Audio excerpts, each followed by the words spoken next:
Selamat pagi sahabat Saroha yang dikasihi Tuhan kita Yesus Kristus. Sebelum kita mendengarkan firman Tuhan, kita terlebih dahulu berdoa. Kasih karunia bagimu dan damai sejahtera yang dari Allah Bapa di dalam Kristus Yesus Tuhan kita.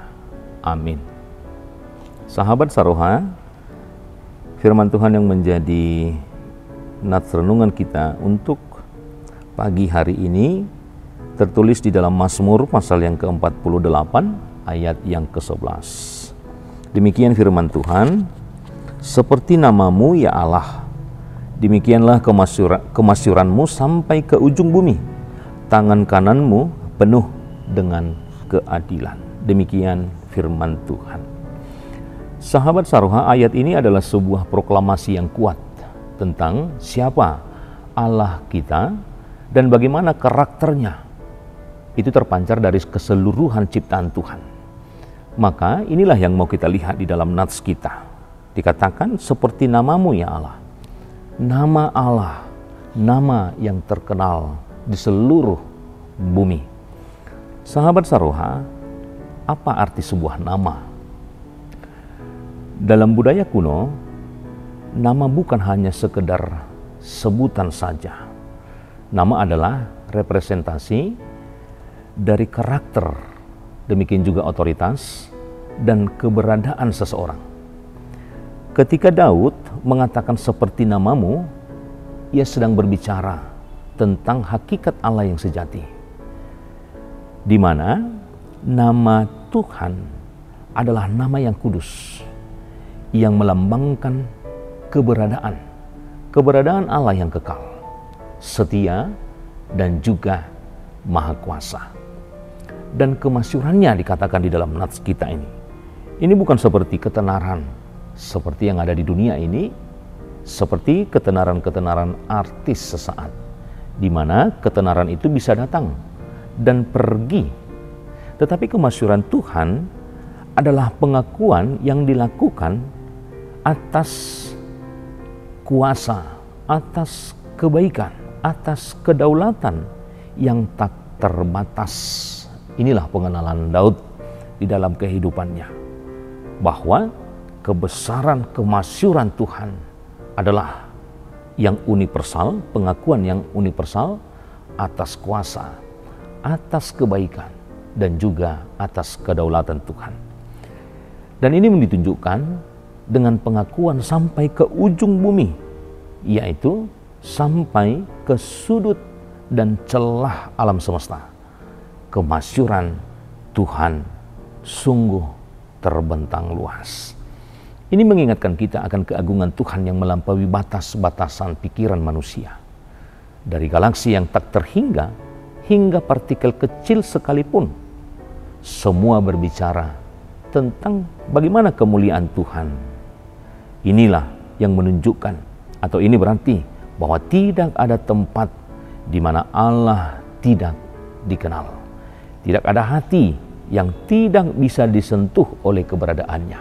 Sehingga orang percaya atau kita dipanggil untuk hidup. Hendaklah sesuai dengan kemasyuran nama Tuhan di dalam kehidupan kita, sehingga membawa nama Kristus yang agung. Hendaklah dalam segala aspek kehidupan yang boleh kita jalani hingga pada saat ini. Daud juga mengatakan di dalam nats kita, tangan kanan yang penuh dengan keadilan. Sahabat Saroha yang dikasihi Tuhan, keadilan Allah tentu adalah salah satu atribut. Intinya, ini bukan keadilan ala manusia yang tentu seringkali bisa berbeda, bias, bisa korup, atau tidak sempurna.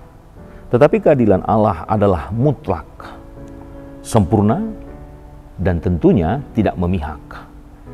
Dia adalah hakim yang adil, yang tidak akan pernah salah dalam menghakimi atau salah dalam penghakimannya. Tentunya hak penghakiman Allah, seperti yang dikatakan tadi, tidak berpihak, tetapi selalu adil dan tidak sama sekali melakukan keberpihakan kepada sesuatu hal. Tetapi bagaimana penghakiman Allah adalah penghakiman yang sungguh-sungguh adil.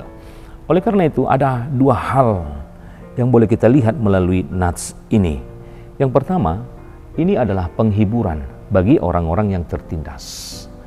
Bagi mereka yang menderita ketidakadilan, yang merasa putus asa oleh sistem yang rusak, ayat ini adalah secercah harapan bagi kehidupan mereka, bagi kehidupan kita, di mana Allah kita senantiasa melihat, di mana Allah kita senantiasa tahu, di mana Allah kita akan selalu bertindak di dalam keadilannya yang sempurna tepat pada waktunya. Maka kita dapat melihat bahwa tidak ada hal yang sia-sia yang boleh kita lakukan sesuai dengan kebenaran-kebenaran firman Tuhan. Tidak ada hal yang sia-sia ketika kita lakukan sesuai dengan apa yang Tuhan ajarkan untuk patut kita lakukan di dalam kehidupan kita. Maka inilah sebuah pesan yang dinyatakan oleh Daud, dan juga demikian dalam kehidupan kita, bahwa saatnya ketika Allah melakukan keadilan yang sempurna, maka bagi setiap orang perlakuan, tindakan Allah tentu adil dan tidak berpihak. Yang kedua, hal ini adalah sebuah peringatan bagi yang berbuat kesalahan di dalam kehidupannya. Di sisi lain, bagi kita yang mungkin tergoda untuk berbuat tidak adil, untuk mengambil jalan pintas atau menindas sesama manusia, ayat ini adalah pengingat yang sungguh-sungguh serius, di mana ayat ini menunjukkan Allah kita adalah Allah yang adil, dan juga dalam setiap tindakan kita tentu akan kita pertanggungjawabkan di hadapan Tuhan.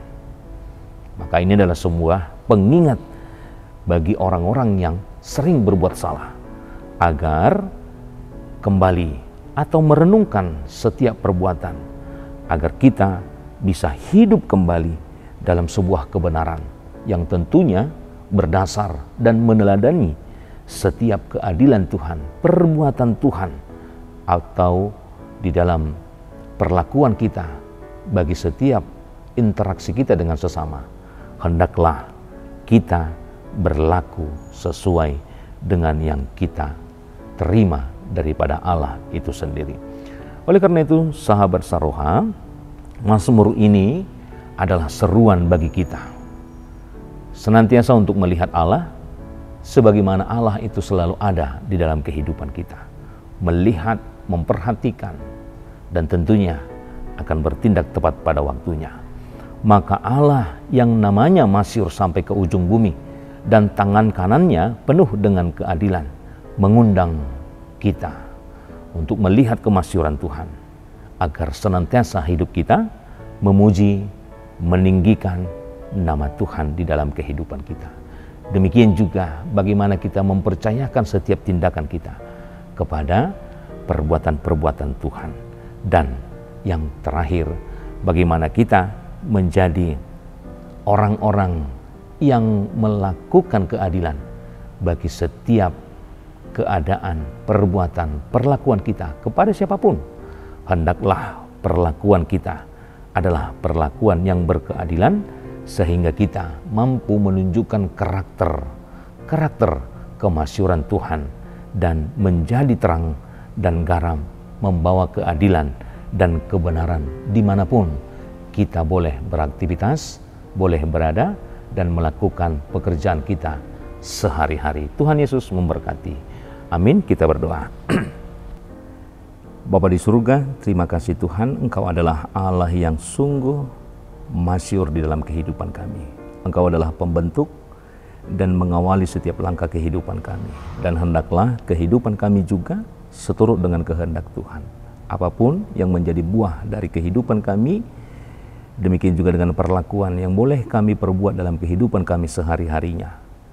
Engkau menginginkan, itu adalah kehendak Tuhan yang boleh mencerminkan kemasyhuran Tuhan, yang boleh kami rasakan, yang boleh kami terima, dan boleh kami nikmati dalam segala perjalanan kehidupan kami. Ajar kami Tuhan, semakin memahami apapun itu kehendak Tuhan yang boleh kami tunjukkan dalam segala aktivitas kehidupan kami, agar kiranya dengan segala perjalanan kami, banyak orang yang boleh melihat dan menikmati kemasyhuran Tuhan melalui buah-buah dari kehidupan kami. Oleh karena itu, berkati setiap jemaat-Mu, apapun yang boleh kami lakukan, baik dalam segala aktivitas pekerjaan, kiranya segala pekerjaan jemaat-Mu yang boleh mereka lakukan, Engkau yang memulai, Engkau juga yang mengakhiri, agar kiranya boleh menghasilkan hal-hal yang baik. Dan itulah yang boleh mereka pakai dalam keseharian, sesuai dengan kebutuhan yang mereka butuhkan di dalam kehidupan mereka. Berkati juga dengan jemaat-Mu yang dalam keadaan sakit, dimanapun mereka boleh menerima proses kesembuhan, baik di rumah, demikian juga di rumah sakit. Kiranya anugerah kasih setia Allah menyertai kehidupan mereka, sehingga topangan tangan-Mu yang kudus boleh memberikan mereka kesehatan, kekuatan untuk menjalani setiap proses yang boleh mereka jalani hingga pada saat ini. Oleh karena itu, seluruh perjalanan kehidupan kami hanya serahkan dalam tangan pengasihan Tuhan saja. Terpujilah nama-Mu hingga selama-lamanya. Amin.